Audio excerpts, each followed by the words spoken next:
its SCVs. This is a new ability in StarCraft II that allows the Terrans to rapidly redeploy their forces on the battlefield. There's some buildings here you may recognize. We've got our factory in order to build our vehicles. We've got our barracks that allows us to create our infantry. And there's some add-ons here that you may not recognize. We've got our tech lab, which allows you to purchase advanced technologies for your infantry. And we've also got a nuclear reactor, which effectively gives this barracks an additional build queue, doubling its production capability.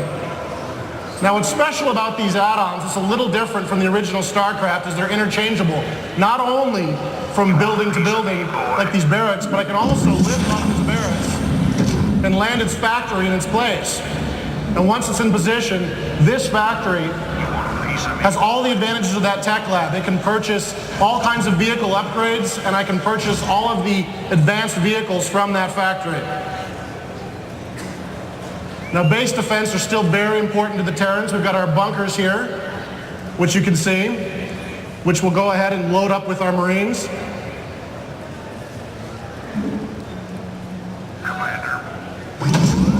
In addition to our bunkers, the Terrans also have a new base defense. They have a sensor tower, which they can upgrade into a radar tower. And this radar tower allows the Terrans to detect enemy forces moving in the fog of war.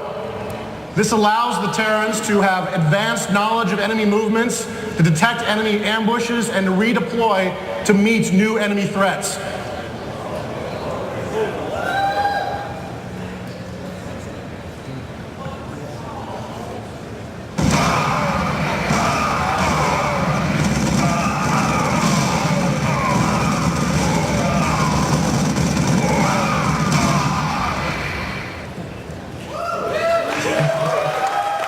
Now, the battlecruiser is back for the Terrans in StarCraft II, and you can upgrade each battlecruiser to have its own special mega weapon.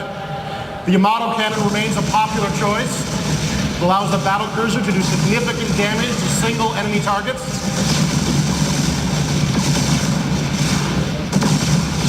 Another choice allows you to upgrade the battlecruiser to have plasma torpedoes. This does significant damage over a wide area against ground targets.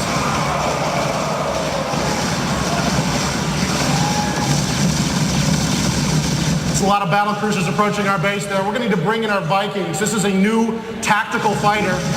Fires 2 missiles. It's very effective at dealing with enemy capital ships.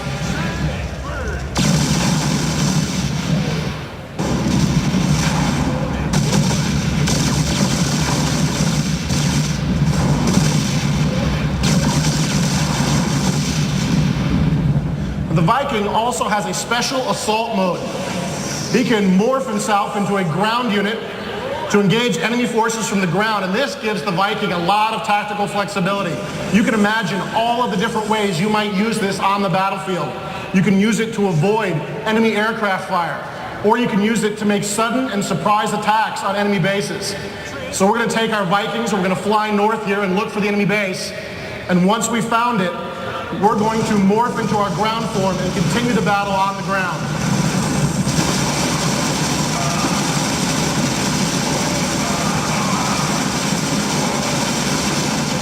Well, the Viking is a very flexible unit. It's very vulnerable to a counterattack from a dedicated anti-ground unit like the siege tank.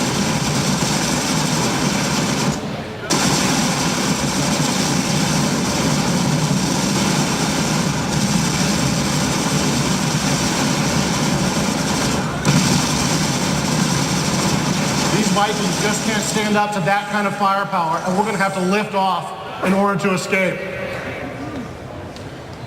To deal with that many siege tanks, we're going to continue the attack from the air. This is the Banshee. It's a new Terran gunship. It fires a barrage of rockets at enemy ground targets.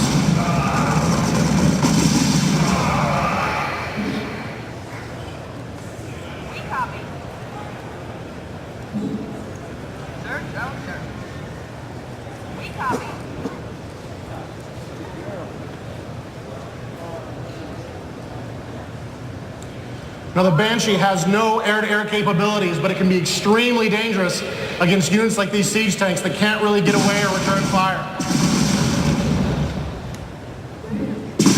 Now these Marines do represent a bit of a threat, so we're going to cloak our Banshees